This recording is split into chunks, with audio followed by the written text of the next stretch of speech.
Started here. I'm feeling we're going to have a brief meeting today. Okay, I'm going to call to order this meeting of the Anchorage Assembly Public Safety Committee. It is April 3rd at 11 a.m. and we have a few folks here, so let's call the roll. Want to do that? Or you want to just have? We'll just go around. I think we'll just go around and have people introduce themselves.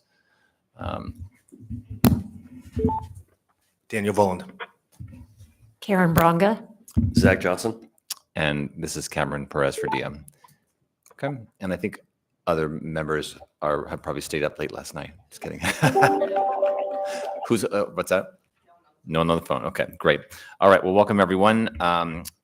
We are going to go through our regular updates today, and it looks like we have Chief Curl. Are you ready to go? Why don't you come up and we'll have you do a presentation. And I understand that Ms. Salatel contacted you, and she's not going to be here today, but she'll be listening in to hear your report. Okay, introduce yourself for the record, and you have the floor. Chief Mike Curl, Anchorage Police Department. So the first thing I'm going to give an update on body cameras. Hopefully this will be the last time. We are fully implemented. We have 278 cameras on the street. That's what we were expecting. With the vacancies, once those get filled, we have plenty of cameras to issue those out. Every vehicle except for 10 vehicles are equipped, and they'll be equipped here as soon as we can get them a radio shop to equip them.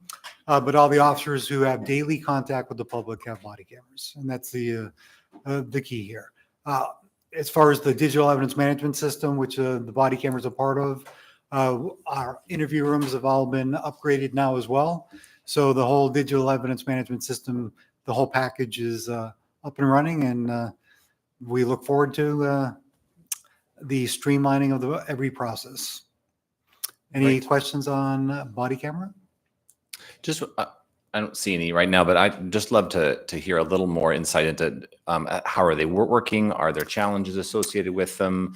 And I'm particularly interested in how they are different from, I mean, not the body cams, but the rest of the equipment. Is it an upgrade? Are they working more? Is some of the systems working more effectively than we had in the past? Yeah, it's all one system. So the whole system together ties together. It's a lot more effective, and the prosecutor's office can talk about it. I think it's easier for the migration for them to actually go to that infamous cloud in the sky and pull data out of there and get it to the everyone who needs it. Have there been problems? We knew there would be bugs. I'll give you an example. One of the bugs when we go to, I'll give you some cop talk. When we go to code 3, when we turn our lights and siren on to go to a call, if the body camera is on the person, the body camera will initiate. So it's hooked into that's why it's one of the ways it's hooked into the vehicle. One of our officers had the camera. It was docked. So he went lights and siren, assumed that the body camera would activate, took it out, put it on, was on the call with other officers. When he looked, it's like, oh, it didn't activate. So little things like that, we're learning little bugs that happen so we can educate all the other officers. Hey, if your camera is docked, when you go lights and siren, when you put it on, you need to make sure you turn it on. So just little things like that. And there's other little bugs that we're working through, but overall, all the officers are happy with. I can tell you, my internal affairs and my sergeants are absolutely pleased with the body cameras because they reduce the amount of time it takes to investigate allegations of misconduct. Basically, we knew this was going to happen. A lot of the allegations are unfounded, and they're substantiated when they look at the body camera footage. So we're very pleased with that. Great. Any questions about body cams? No. Okay, go ahead. All right. Next, we're going to talk. Assembly member Zalatel want to talk about sexual assault. So I have my crimes, my sex crimes lieutenant here, Amanda. Amanda's going to introduce herself and then go over some details about her units and sexual assaults here in the city. Yeah. Good afternoon. My name is Amanda Fisher. There we go. My name is Amanda Fisher. As he said, I am the lieutenant or the commander for the sex crimes unit. So I am over our SVU, which is our special victims unit, our crimes against children unit, and our cyber crimes unit. SVU has 8 detectives, CACU has 8 detectives, and Cybercrimes has 2 detectives in each of those respective units. I came to talk to you today a little bit about what SVU specifically handles as far as caseloads and what those cases look like as far as the priority and how they're handled. Some of the different cases that SVU specifically handles are sexual assaults in all degrees, as long as the victim is 16 years or older. If they're less than 16 years, they're going to be handled by our Crimes Against Children unit.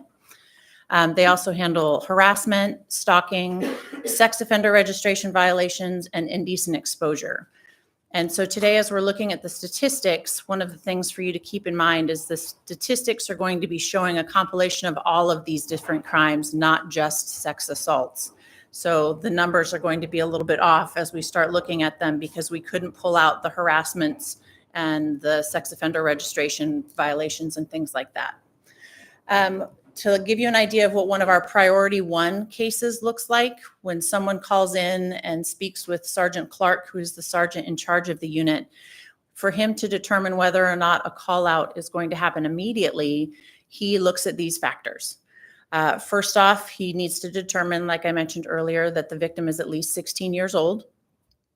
The victim's safety is at risk if no call out is done.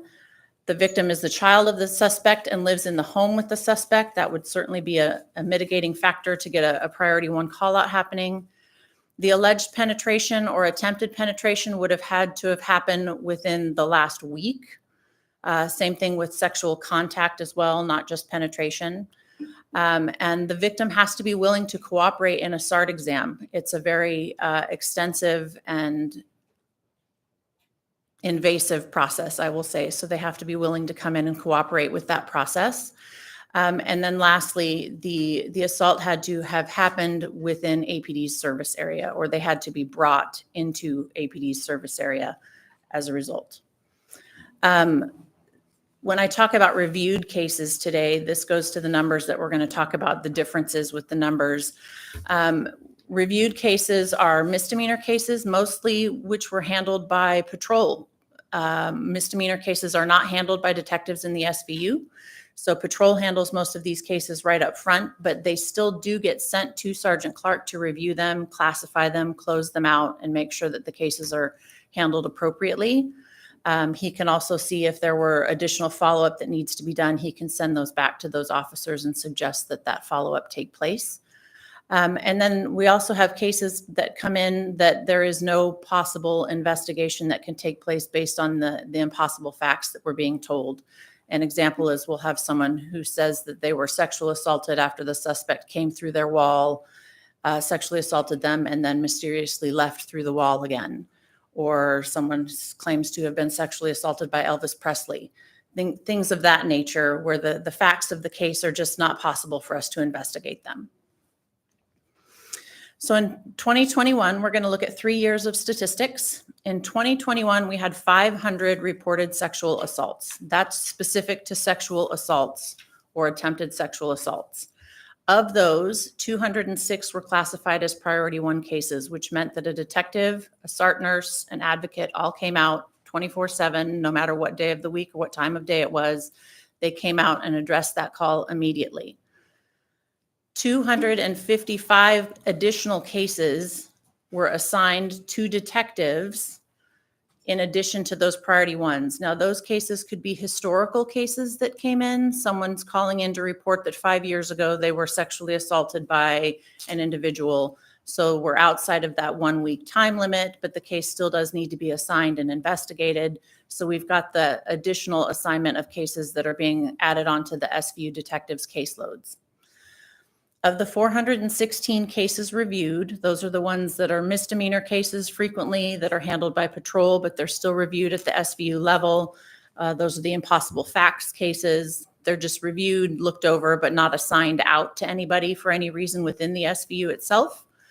39 were referred with an arrest tracking number. An arrest tracking number is the document that follows an arrestee from the moment they're arrested all the way through the adjudication of the court process. That means that what we did is we forwarded charges in 39 of those cases at that time excuse me, we forwarded 39 cases to the district attorney's office with charges. How many charges? I don't have exact numbers, but charges were put forward on 39 of those cases. 45 specific cases were discussed with district attorneys, and the district attorneys decided at that time to decline prosecution on those cases in a less formal process than using an ATN or an arrest tracking number. In 2022, the numbers are not all that greatly different, but we had 492 reported. 236 of those were priority 1 sex assaults. Again, that's when anybody comes out at any time, no matter what day it is, any time of day. An additional 204 assigned cases were given to the SVU detectives to handle. 311 cases were reviewed. 16 were referred with an arrest tracking number, and 48 were discussed and declined with the district attorney's office. Whoops, and back one. And there we have in 2023, 427 reported, 273 priority 1 sex assaults. That was a record high number for us for quite some time.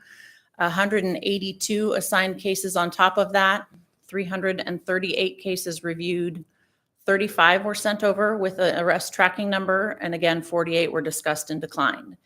We have recently shifted to the discussed and declined takes place on Tuesday mornings. The district attorneys come to our offices to discuss cases, to see where things are going, for the detectives to say, here's my case, here's what I've got, what do I need to do to really fill out this case and make it prosecutable. And those discussions turned into those, well, we're not going to take that case, so you can suspend it. What we have opted to do now and what we are focusing more on is, instead of having those discussions, if we believe we have probable cause that a crime was committed, we are sending over an arrest tracking number, and they can decline the case formally on paper rather than doing that via a discussion between the detective and the district attorney, to make that a more formal process so that it's easier to track and easier to document over time. Just to give you an example of some, did you have a question? Yeah, can we Yeah. go back? I want to make sure I understand the numbers Absolutely. before you move forward. So just so I understand that of the number reported, Yes, the second number is out of those 427. So out of that 427, 273 were considered priority 1. Yes, Is that sir. right? Okay. And out of the 273 yes, sir. were assigned as cases. All of them were assigned as cases. Every priority 1 is assigned as a case to a detective. Okay. So all right. So then what is 182 assigned cases? So Those are additional cases that are assigned on top of 273 cases that are assigned out to the 8 see. SVU detectives. got it. An Okay. additional 182 cases are assigned to those same 8 detectives to handle. So their caseload varied throughout I see. the year. I see it now. It says additional to the P1s. Okay. Yes, sir. And so if you started from the top of the 427, Mhm. when you say we're assigned an arrest tracking number, which Yes. what does that mean? Does that mean that you're sort of moving towards an arrest? Yes, sir. Okay. That's essentially what we're doing, is we're presenting the district attorney with a case saying we believe this person should be arrested, whether we take them to grand jury, whether we get an arrest warrant for them. Okay. If we have completed or filled out an ATN for them, it means that we have probable cause to believe that they have committed the crime and believe that they need to be arrested and held accountable for such crime. Okay, so I'm the last question, just trying to understand how to sort of assess this. But the of 271 priority 1, so those are cases that are considered very serious and have gone through a more rigorous process. Is that correct? But based on what you've described? They meet those initial criteria based on the allegations that are put forth by the complainant when they make that initial statement to the police officers. Right. Yes. And so out of the 273, I mean, so what am I to infer about this? That a very, very few of the overall priority 1 and very few of the overall reported are actually being arrested. I mean, that's what it looks like to me. Is that a correct assessment? That's a correct assessment. Keep in mind that these are unclassified felonies. These are the same level of crimes as homicides. Right. So we're talking about the highest level of crime that a person can commit.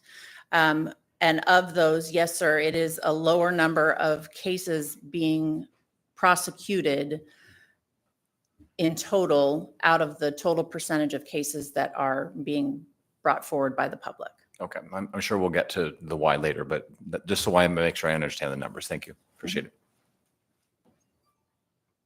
If we could go to the next slide. Thank you. So part of the reason for why that number is low has a lot to do with some of these prosecutorial struggles. Sometimes victims aren't willing to participate from start to finish, and that's completely their prerogative. They may initially come in and say, yes, I'm willing to participate in a SART exam. Sometimes they get there and then they take back that authority that they had and stop the process. So we've initiated a priority one call. They've come, they say, I no longer want to participate, and that stops that case right there, dead in its tracks. They can also stay, in tune with the progress of the case for an extended period of time. And mind you, these cases last for years, unfortunately, before they make it through the court system. We just came back with a case from 2017 that we just went to court on 2 weeks ago. So it's a lengthy time that they have to stay tuned into the prosecutors or the district attorney's office and stay in touch with the detectives, and we need to know where they are. And oftentimes we don't have survivors or victims who we're able to contact for that period of time. They change their number, they leave the state, they aren't able to be contacted for that continued conversation with us to make sure that the case moves ahead. The other thing that happens is when we're prosecuting these cases, it often requires re-traumatizing the victims. They have to go to the court and they have to tell their story again, which is very traumatizing. And that's part of why our system is set up now as it is with the multidisciplinary center that we have. We bring a victim to us so that they get to tell their story one time. The detective, the nurse, the advocate, we're all present at the exact same time in the exact same place. So they tell their story one time to make it as easy as possible for such a traumatic experience. But to go to court, they're having to relive that. They're having to be cross-examined. They're having to go to grand jury. Things of that nature are all very re-traumatizing, which oftentimes makes them want to pull their cooperation from that experience. And as soon as they do pull that cooperation from the experience, there's not much that we can do to move forward with that case at that point in time. Many of the cases are based on he said, she said stories without an affirmative, positive confirmation that the victim was not consenting to the sexual assault or the sexual act, rather. We are in a he said, she said. So while we have a priority one case that comes in with a victim claiming that it was unconsensual, once both sides have been interviewed, she says it wasn't, he says it was, and there's no proof to prove either one of their points. So that stops that case in its tracks. Nowhere to move forward with that case. We give the power to the victim from the moment they arrive to steer the ship. They have all the power and all the authority to decide what happens, when it happens, how it happens, as far as the process of the SART exam, the interview. All of those things take place in the MDC, the Multidisciplinary Center, to give them that power back that had been taken from them. But they have to be willing to stay on board with us. SVU has 8 detectives to handle this caseload, which is a daunting task, that they have 24/7 call-outs, 365 days a year, and they trudge through it. And they make it happen. Limited staffing at the district attorney's office is another issue that we have experienced. They're short-staffed like everybody else is. Prosecutors are short-staffed, district attorneys are short-staffed, APD is short-staffed. I think everybody's short-staffed right now. So that's another part of the problem. And lastly, we're dealing with these statistics coming from the COVID era when cases all kind of came to a grinding halt, that things didn't get prosecuted or moved forward because the court system stopped. So that's another factor to include there. And if you have any other questions, I would be more than happy to answer those for you. Mr. Johnson. Mr. Johnson. Yeah, thanks. I guess a couple questions. First off, for the victims, as you pointed out, this is a lengthy and fairly traumatic process on top of the trauma that initially led them to reach out to you guys. What kind of supports or advocacy is in place for the victims to kind of help guide them through the process outside of Sure. simply, the efforts that you guys as law enforcement officers are doing? Sure. Stand Together Against STAR, Standing Together Against Rape, comes out to each call out. They have an advocate who comes out and is assigned to the case. And that becomes their personal advocate for barring some hiccup with there needing to be a change in advocate for some reason, that becomes their personal advocate throughout that case. The benefit of that is that the detective has someone to reach out to. And oftentimes that's our best way to get in touch with them, is they'll stay in touch with their contact for the advocate. And then that's how we can find the victim later on, is through their advocate, because they're willing to maintain that advocacy relationship over time. So Standing Together Against Rape is the greatest advocacy that we have for them. There's also Office of Victims Justice that comes, and they're very helpful as well. And then when we have victims for children, they receive different advocacy than STAR.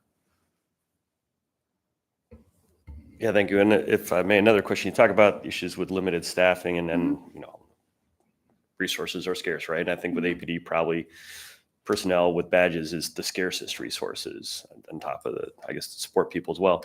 In a perfect world, you say you have 8 detectives to handle this work, and it sounds like they stay very, very busy, and they have limited hours in the day. In a perfect world, what would be enough detectives, you think, to actually be able to really investigate these reports, to the level that we would ideally like to see?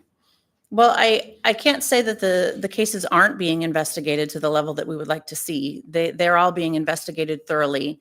It would be a matter of taking some of the caseload off of each of the detectives. And I honestly can't give you a specific number. All of our detective units are hurting in the exact same way that the SVU is. Same way patrol is hurting. So I don't have a specific number for you, but the cases are being investigated thoroughly and completely to the best of the detectives' abilities. It would certainly be easier if they had fewer cases to handle at any one time, so that they could focus more on one or the other without having to juggle quite so many at the same time. We've got them handling up to 18, 20 cases at a time, which is a lot for anybody to juggle that many things at once. Ideally, we would like to keep their numbers down around 12 or 13. So it just depends. It also depends on the time of year. We're coming into summertime, where we know that the cases are going to increase.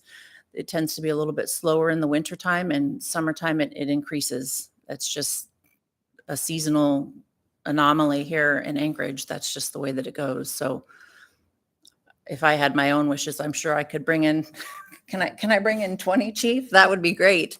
But it would just be a matter of bringing in a few more to help that load. And there's other ways that we can help that load as well. And the department is looking at different ways to kind of decrease some of that caseload that they're dealing with, as far as some of the tasks that they're required to do, dealing with technology requirements and things of that nature, that the department's already looking at trying to minimize some of that extra effort they're having to put forward.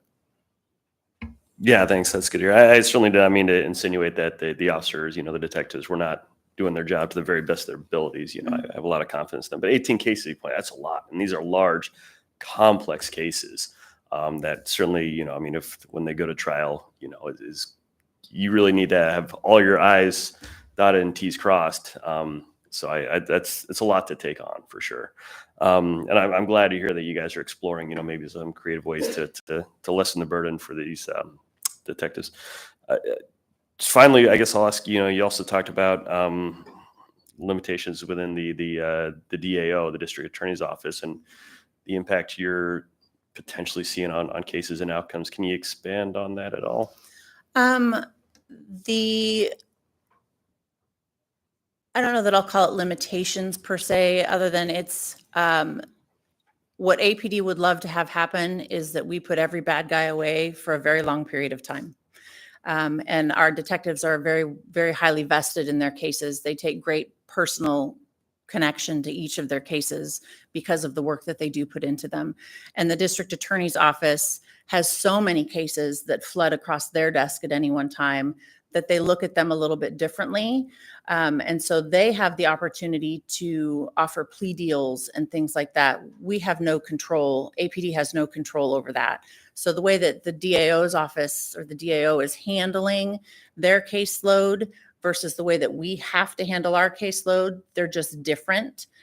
Sometimes we agree on how to handle them. Sometimes we don't, but I can say we have an excellent working arrangement and a great cooperative relationship with the DAO. We've been having quite a few meetings with them to make sure that we're on the same page and supporting each other as best we can with the massive quantity of cases that we're both dealing with, because we're the one continually feeding them into them. And so we've got a great working relationship to try and resolve the cases as best we can, with the bad guys going away for as long as we can make that happen realistically. Yeah, thanks. I appreciate that answer. And also just, I'll say quickly, I appreciate the work you guys do. It's tough work, right? Just in terms of the scale of what, you have to deal with. But also just, just vicariously experiencing the trauma that these people go through, like that takes a toll on an individual, and you got to be pretty resilient to keep going back to that work, month after month, year after year. So I tremendous amount of respect, for everyone who wears the badge, but certainly for the folks in your unit who are dealing with these incredibly difficult circumstances. So thanks for doing what you do. My pleasure. Thank you. I'll share your thanks with my people. Ms. Braga. There's been a lot of talk about the backlog and rape kits, and I imagine that everyone that you see that's a priority one that goes through the process, are they still needing to be sent out of state? Are they fairly caught up now? Okay, thanks. Yep, they're fairly caught up now. They're being sent in state to our own crime lab. We're getting them to our state crime lab within a matter of days at this point. It's not a matter of months or anything of that nature. We're able to get them from the SART nurses through our evidence system and over to the state crime lab within less than 14 days at this point in time. So it's a quick process. There's a new system called Track It, which helps us keep track of every step along the way, where the kits are at and what their steps in the process are. That also gives victims the benefit of the opportunity to see where their kit is and whether it's been tested. All of that information is available to the victims immediately. Thank you. Mm-hmm. It doesn't look like we have other questions. I think I have a question. I'm still not understanding the why, I guess. And I think that maybe you can share a little bit more about why there are such a low percentage of these cases are leading to an arrest. And so I'd love to hear your answer to that question. And then secondly, one of the challenges that I've been in this position for a little while, and one of the challenges that I find, and I'll use an example of when I served on the Anchorage School Board, right? That it was always a question of can we don't have enough, right? We don't have enough teachers, we don't have enough money, we don't have those kinds of things. And so it was this still we're having that conversation today. But we struggled to have a standard for what would it look like if we had the right number of teachers and the right student-teacher ratio. Like, what is the standard that we're trying to work towards, so that we all can be on the same page of what that is? And then let's have an honest conversation about where we are and how do we get to that place. And I've had that same struggle with police work as well. Like, how many officers do we need? How many people do we need to do this work? What are the tools that we need to put in place? And set that that's what we want to aspire to be able to be and do as a city, so that we're not saying, oh well, we're just got to do with what we have. It's more of let's be real about what we need to get to and where we are, and then how we over time to be able to get there. And so that's one of the things that I'm struggling with when I see statistics like that, and I want to know that doesn't look okay to me. That looks like it's a problem. So what are the things specifically we need to put in place in order for that to change? Because our job is just to allocate resources and to change policy. That's what we do. Mm-hmm. So if you came to us with, here's what we need, here is the amount of money we need, here's a policy change we need to fix the criminal justice system within our city, here are the things we need in order to make these changes. So that's a bigger conversation for not today. But I would just challenge you to say that the more that you can come to us with, here's what is needed in order for us to do our job right, that helps us, I think, to make good choices and decisions. But just to go back real quick, can you be concise about why? Why, from your perspective, is it such a low percentage of these cases are moving towards arrest? The two primary reasons in my experience have to do with lack of victim involvement after the fact. And secondly, it comes down to inability to prove the lack of consent or a use of force that goes along with statutory requirements to prove the statutory language has been violated. And when we get into those, like I said, it oftentimes comes down to he said, she said, and there's no proof. We may have two people saying that a sexual act took place, one saying it wasn't consensual, one saying it was. DNA does nothing to prove that to us. We have nothing to prove consent. And that is a huge issue for us when it comes down to cases and we're dealing with humans who are just relaying their story, their perceptions, their version of events. And the two stories don't match. And neither of those stories get us to a conclusion that can help us get that statutory language that actually violates the law. We're stuck. As much as we want to believe somebody over somebody else, we don't have that luxury. We have to have hardcore facts and evidence to support an actual arresting charge. So let me just summarize that. Part of what I heard is that the primary reason from your perspective isn't necessarily our capacity to do our work. It's the nature of this work, the nature of the people we're working with, and the nature of these crimes make them very difficult to prosecute and to move towards an arrest. Was that fair to say? Yes, sir. Okay. All right. Thanks. Chief, did you want to comment on my But comment? she answered that fine. But the other one, Sure. as yeah. far as our staffing, Yeah. so we have done staffing studies in the past. The PERF report, I think, how is it 15 years ago? Maybe 15 years ago, there was a staffing study, but we're actually in the process of, we're going to do a staffing study this year. Good. They will actually go to every unit and actually look at it and say, what is the optimal number of detectives or police officers we should have in here? And that's something our department's doing internally. Great. I think So- that would be great. I remember Chief Dahl and I having that very conversation, like what is the number? What do we need to get to? And I think the more information we can have around that, the better. So thanks. 2,000, no. All right. Thanks very much, everybody. Chief Schrage, you want to come up?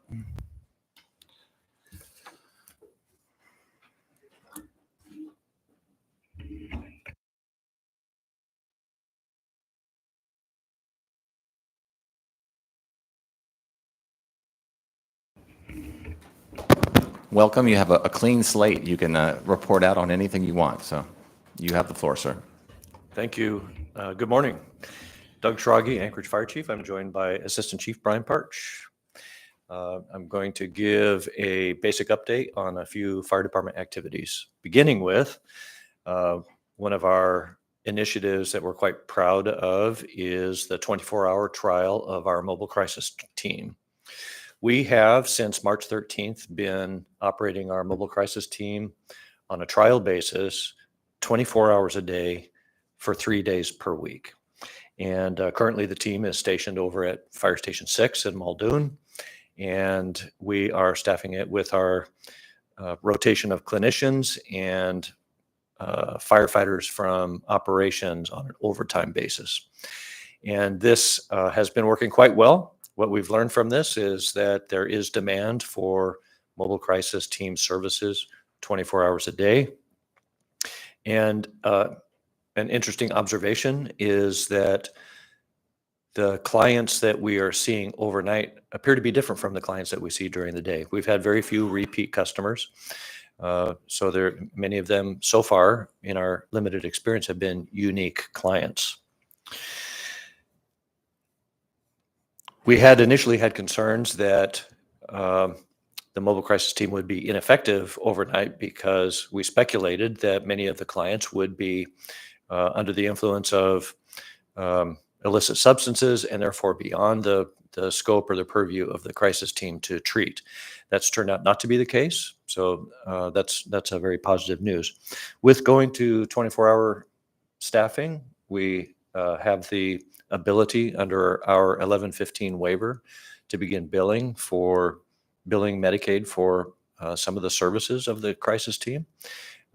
We are currently working on language change in the statute that would enable us to begin billing for those services. So that's something I expect you would see from the administration soon. The only other question that I'm anticipating you may have is, what would it take us to go for 24 hours a day, 7 days a week? The answer to that is we would need 3 more clinicians in order to go 24/7 around the clock.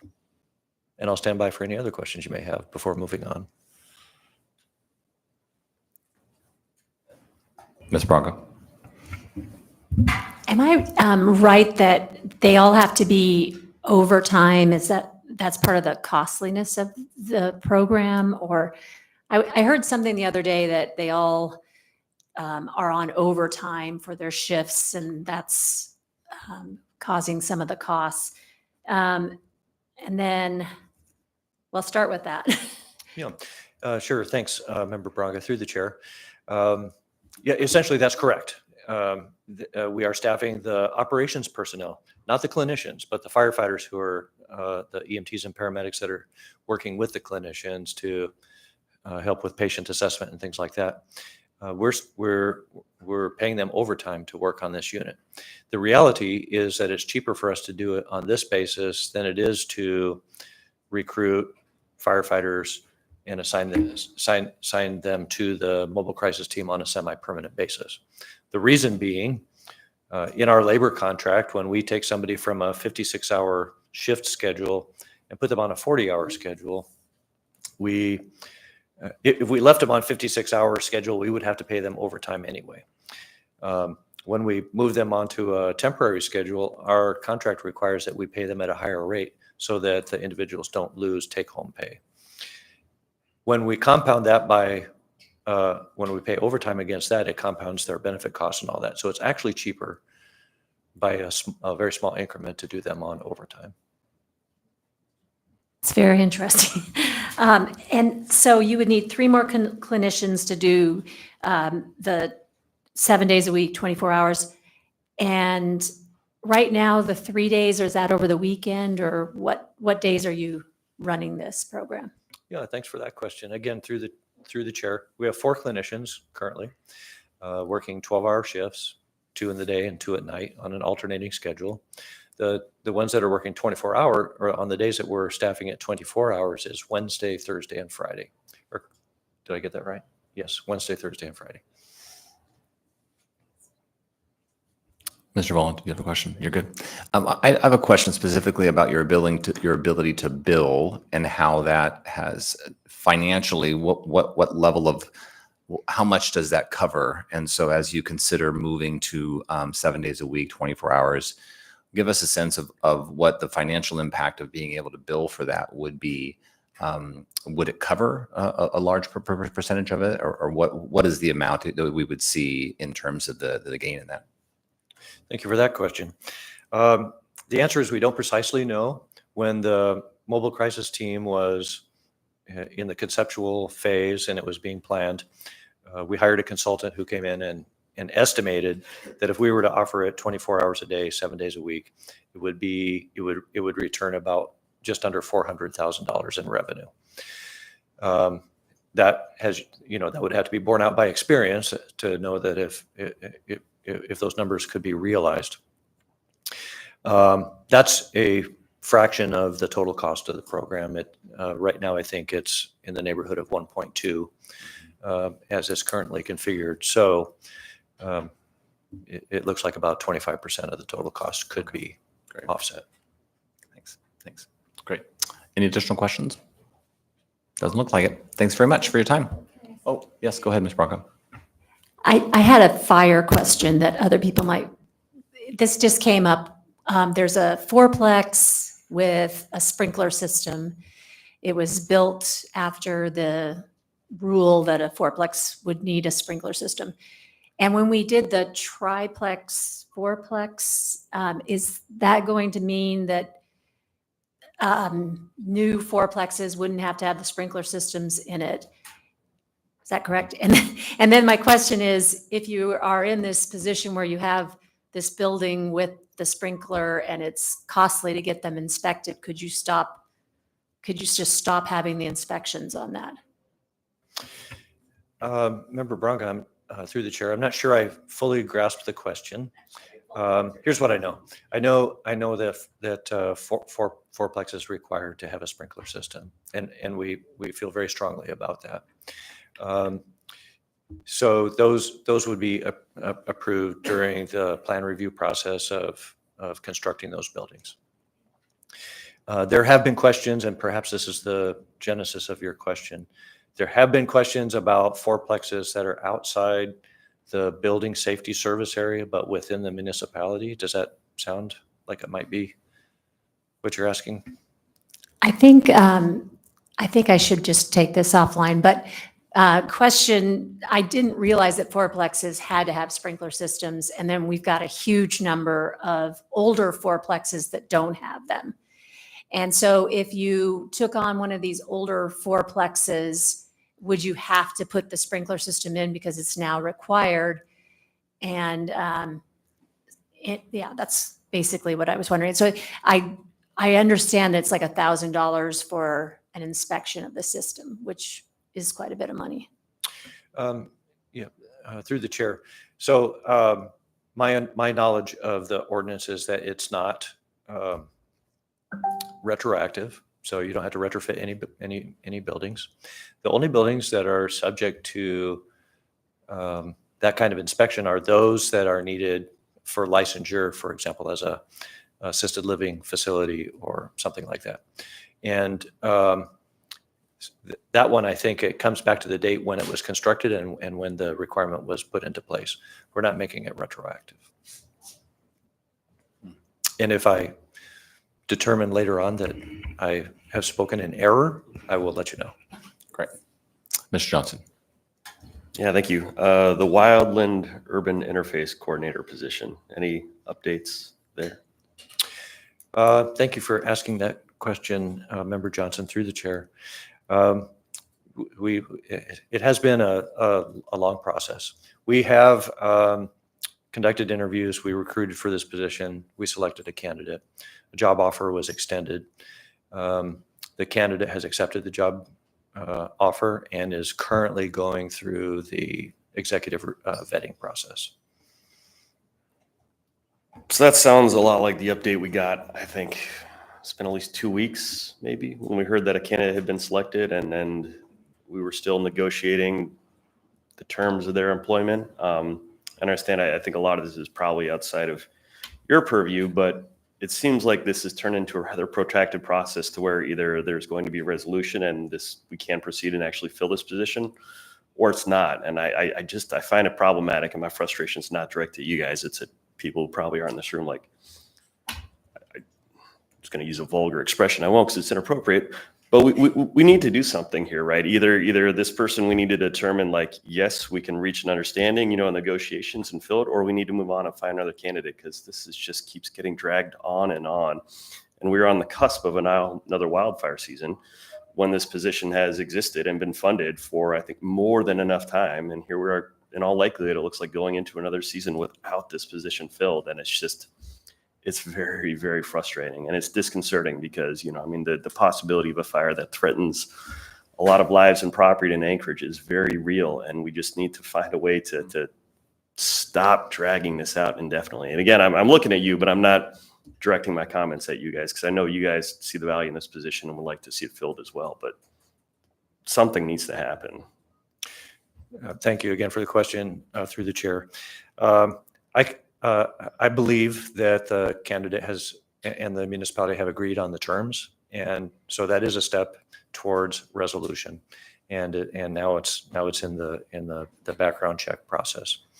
I can say with confidence that there is not currently any effort to deliberately slow walk this or drag this effort along. I believe the municipality is working hard to try to get this person on board. And I think we all agree on the urgency of what I view as the single biggest threat facing the municipality. Well, thank you. I'm encouraged to hear that. Sounds like there's some progress. So I hope there's another update to come soon. As do I. Thank you. Looks like no other question. Oh, you do have Mr. Volland. Thank you. I just wanted to maybe partially answer Member Branga's question, just for the record, that when we passed the triplex fourplex Title 23 changes, we did not remove, and Dean can check me if I'm wrong, but we didn't remove the requirement for fourplexes to have sprinklers, but we did allow a less expensive sprinkler system, which I believe is the NFPA 13D sprinkler system for 4 or less units. I appreciate people who synthesize my thoughts. Thank you. Yeah, and if I may, Sure. I can offer, thank you for that, Member Volland, through the chair. I can offer that we're satisfied that the 13D system will provide an adequate level of protection. The fundamental difference between the two systems is that the legacy systems are designed to protect the building and the structure. The 13D systems are intended to protect the occupants, so they will provide escapement and protection through the exit paths from the sleeping and cooking areas, but they don't necessarily protect the structure itself. Thank you. Thank you, Chief. Thanks for being here. Appreciate it. Okay, I got a couple of more items. Oh, you do? Great. No, I just, just want to very- make sure you go for Very it. quickly, I wanted to announce that the Community Wildfire Awareness Event, which has become an annual thing, is scheduled for May 9th at 7 p.m. at the Campbell Creek Sciences Center, where it's being hosted by the Science Center and BLM. Despite the fact that we don't yet have our wildland coordinator position filled, we are taking steps to prepare for the coming wildfire season. I wanted to just speak that we continue to commit resources to ASP eligible clients outside of the ASP service area, which is, as I've reported before, pretty significant drain on our resources. And I just want to recall your attention to the fact that the current ASP service area does not include the congregate shelter, which is in the old solid waste services building. So we're continuing to look for solutions to that. We had about 700 calls that fit into this category. These are clients that would have been eligible for ASP services, but are not within their service area. And then finally, do you want to tell them about our 2 academies status? Thanks.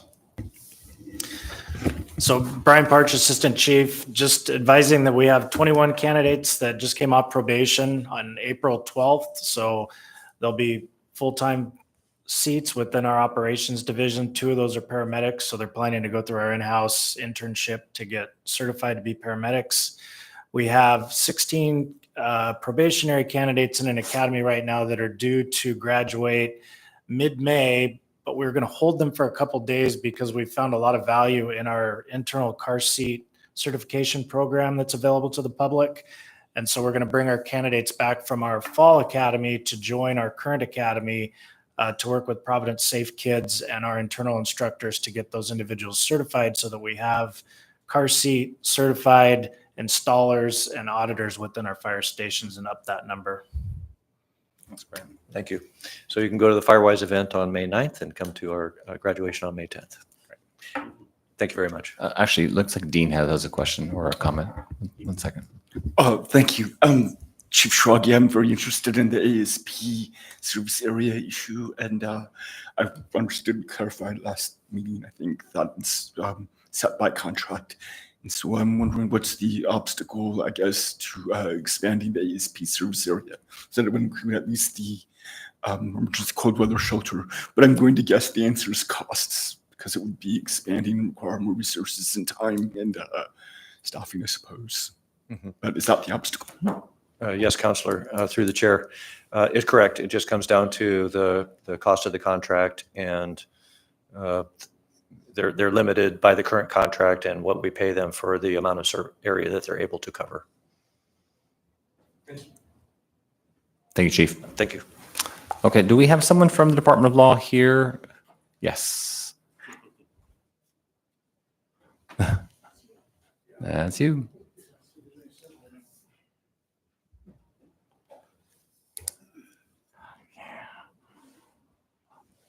Welcome, welcome. I don't have any agenda items on the agenda for you specifically, so I guess it's just a general update. If there's things you'd like to share for us to keep us informed in terms of what's going on with your department. Copy that. Dustin Pearson, City Prosecutor. I can't speak to what's going on in civil, but on my floor, we've been, I collated the first quarter numbers for our PVR thing or whatever for OMB. We've done 11 trials in the first quarter of this year. As a bit of a perspective, looking at the older OMB numbers, in the before times, before COVID, a normal year had something around the order of 30 trials in a calendar year. And that was with 16 attorneys, 12 on a bad day or something like that. But in the first 3 months, we're on pace to do 150% of the trials in a given year with half as many people. So my people are hard at work, and we're doing what we can. And we will continue to do what we can. I don't have, our staffing situation on the support side is getting better. I have several people that are coming online. If everyone passes their background checks and everyone gets their clearances, we'll be just too short of fully staffed on the support side. That comes with, that's number one, that's awesome. We have someone to answer the phones. We have someone to do the filings and keep up with the inboxes from the court.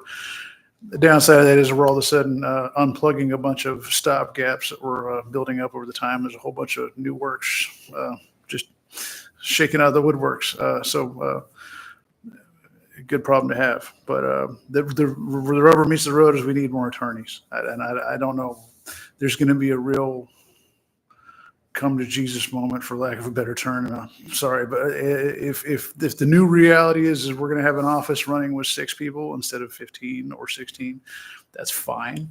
But at some point we have to observe that reality, and rather than feeding my few remaining people into the meat grinder and trying to pretend like we can continue doing the work that 15, 16 people could do, we will need to reassess the priorities and such, and use the tools in our tool bag to make that a manageable amount of work for 6 or 8 attorneys rather than 15 or 16. So we're doing what we can in the meantime, as much as I can expect any of my people to do, we're doing it. But any particular question? Oh, and the body cam thing in particular, that seems to be going okay so far. I'm cautiously optimistic.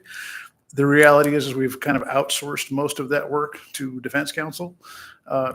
Instead of us, what we used to have to do was download the video from APD, store it on our system. We'll try to store it somehow. It didn't load up into our file management system, so we burned a copy for ourselves, and then we burned a copy for defense, and then we handed defense a copy. If they lost their copy, my people had to go re-download it, reburn it, and give it back to them. The newer system, we just pass along a link. And so they can go download it whenever they want. They can download it whenever they want. We haven't been doing this long enough to find out if there's going to be longer term issues about what if they lose the link or if the link expires, and what work that makes for us to get them a new link or something. But for now, it's working way better than what we were doing previously. So to the extent that changes or things blow up or we have new obligations, so we'll keep you guys posted. Great. So we dodged a bullet there. Good. Oh, you answered the question that I had. So any other questions? No. Well, thank you for being here, sir. Appreciate it. All right, Amanda, do you want to come up?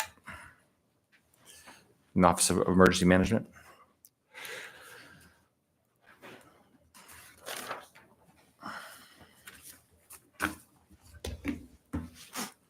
Okay, you have the floor.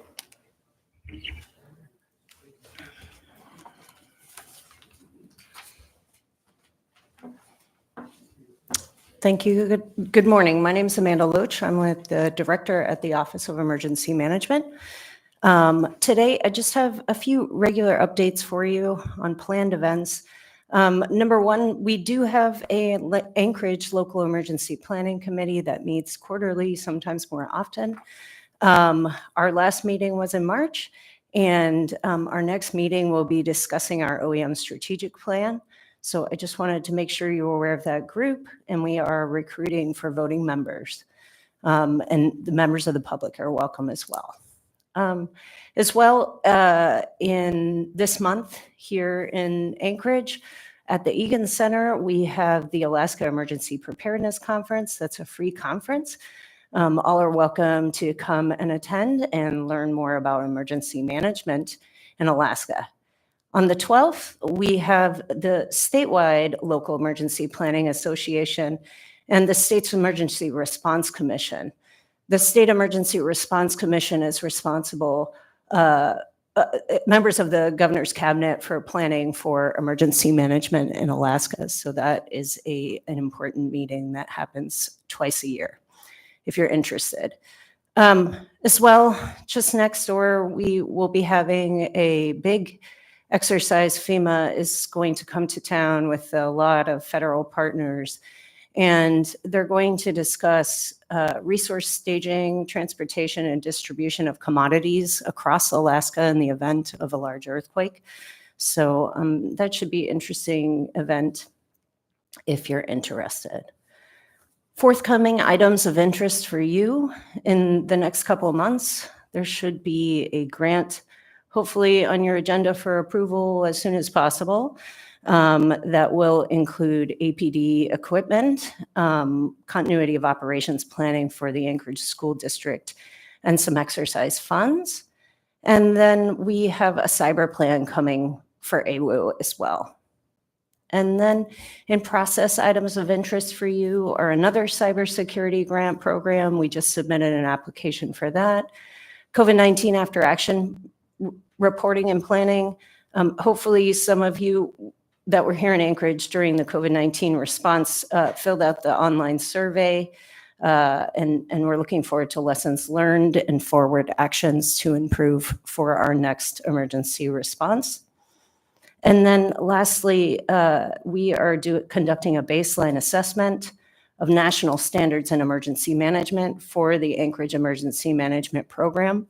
And so we're hoping through this baseline assessment, we can get closer to making sure that we are having desired outcomes for emergency management through preparedness, response, recovery, mitigation, et cetera. So lastly, I just wanted to bring to your attention some items of interest that we've been working on since 2019 is disaster recovery. I just put the numbers here for you. I know that you've been working mostly with the CFO's office and the finance committee in regards to disaster recovery. But OEM and the Emergency Operations Center, of course, has been working on those as well in the background. And so I just brought those numbers to you so that you could see where we were with infrastructure recovery. That's great. Questions? Ms. Johnson.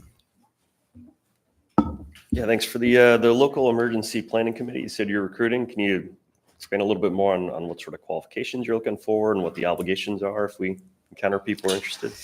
Yeah, I think we have a position open for an elected official. We also have a position open for, I want to say healthcare, but there's at-large positions as well for voting members. I would definitely encourage someone visiting the website. For example, we do have an LAPC website, but they have a work plan that we work through, and they are primarily federally there to meet the Community Right to Know Act, which is to ensure that people understand when there's hazardous materials in their community and where they are. However, in Alaska and in many communities around the country, it has pivoted into an all-hazard group that makes sure to engage different segments of the community, including the public, in understanding emergency planning. So it's our main advisory group for the Office of Emergency Management, and we're hoping to get as much involvement there. And I know, for example, the Rabbit Creek Community Council has been talking about sending some people to that group. Mm-hmm. Yes, Ms. Braga.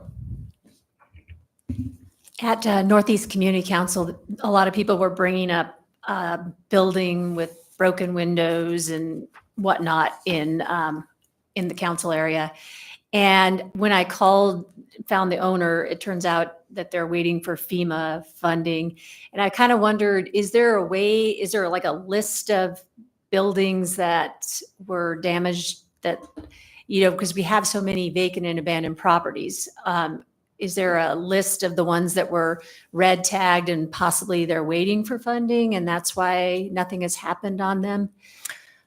So the assistance provided is primarily administered through the federal government. As far as getting a list of the properties that are included, that wouldn't be public information, but it would be something that we could possibly get. I'm not aware of the situation, so maybe it's something that we could talk more about offline and problem solve together, if you'd like. Okay. Doesn't look like any other questions. Thank you so much for being here. Thank you. Appreciate it. Okay. Moving on in our agenda, I did want to just, let's see, remind me what, I'm not remembering what APRTF is. Do we know what that is? Ah, yes. Thank you. Thank you for that. So I did want to give an update on it. Thank you for the abbreviation help. That's a long one. At a recent assembly meeting, we had an initial discussion about postponing the appointment of members to the Public Safety Commission, and giving us more time to reassess the sort of purpose of that. Since then, we've now learned that commission has actually been sunsetted, and so we wanted to make sure that folks were aware of that, and that there's an intention of bringing that commission back and doing some work to possibly revise some of the language to make it very clear what that commission is for, the purpose of it, so that as we rebuild it, that we can ensure that we're putting people on the commission that really align directly with the purpose of it. In addition to that, there is another group that is out there that is a public group, and this is the task force. And so we're sort of engaged in a process right now of learning more about the role of that group as well, and how that group and the commission relate to this committee itself. And so we're intending to postpone the work of reestablishing the commission likely until September, so that gives us some time to reassess again the role of the task force, which is not directly connected to the municipality. It's a public group, but that group with the commission and with this committee. So that's really the announcement, and more to come on that. Any questions about that? Great. And then the last item on the new business is Q1 budget revisions. Knowing that Q1 budget revisions are coming, it has been the tradition that the administration bring those related to public safety to this group. I'm reaching out to the administration to encourage them to do just that. But I don't have any at this point. But are there any budget revisions related to public safety that members want to bring up at this point? Yes, Ms. Braga. Putting that task force, the mobile crisis, so what is it? The one that was only operating 3 days a week, mobile crisis. Mobile crisis team. Yeah, if we could extend that, and then possibly changing the boundary of the safety patrol so that they're encompassing the 56th Avenue shelter. That seems like a pretty big gap. Yep. So we can reach out and ask for the administration to come with a proposal on what it would cost to expand both of those. Great. Thanks. Any other items for discussion? Okay. That moves us. Oh, yes, Dean. I just wanted to mention the timeline for the first quarter budget revisions. As I've understood it recently, think we can expect an ordinance for that. It's introduced this Tuesday, April 9th, and Yeah. action on the 23rd. Yeah. So did you already mention that? Nope. Thank you for making sure we're aware of the timeline. Yeah, it's unlikely that with the accelerated timeline that we'll be able to bring it back for the next meeting here. But I can certainly ask the administration to bring those proposals forward to the assembly. So thanks. Okay, moving into our last item, that's audience participation. Are there members of the public that would like to speak at this time? Yes, come on up. We can provide a microphone for you. Yeah, well, the camera's not related to us, but we do need the microphone just so you can be in the record. So we can get you a microphone. Yep, and if you could just share your name for the record, and then you'll have 3 minutes to speak. Okay. Go ahead. I'm a resident, as in I have a residence in Eagle River. My name is Miss Sophia O'Neill. And I come before you today to kind of revisit what I touched on the last time I was here. And that was in reference to retail crime. Another aspect of the retail crime that we have to look at is how employees who have to work certain shifts are basically not protected. In that there are so few people working security due to cut hours, which actually inhibit security to do an effective job, not their fault. Employees who man self-checkouts at the retail stores, employees who must do cleanup and restocking. At certain times of the day, but predominantly at night, there are criminal elements that take advantage. They'll stand near the door. They will work together and perpetrate crimes of an extensive manner, whole entire cartloads. They have people who will distract while they steal. And there are so few people who are working the shift when they try to intervene, in that they are prohibited by the contracts that they sign for work.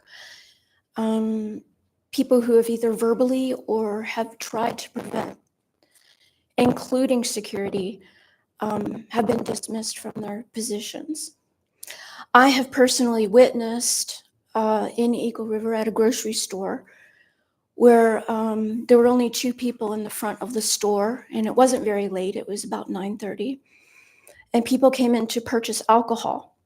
They didn't have enough money, and the woman who was in charge at the time, her name is Andrea, and she's a kindergarten teacher who also does the work of PIC at this particular grocery store.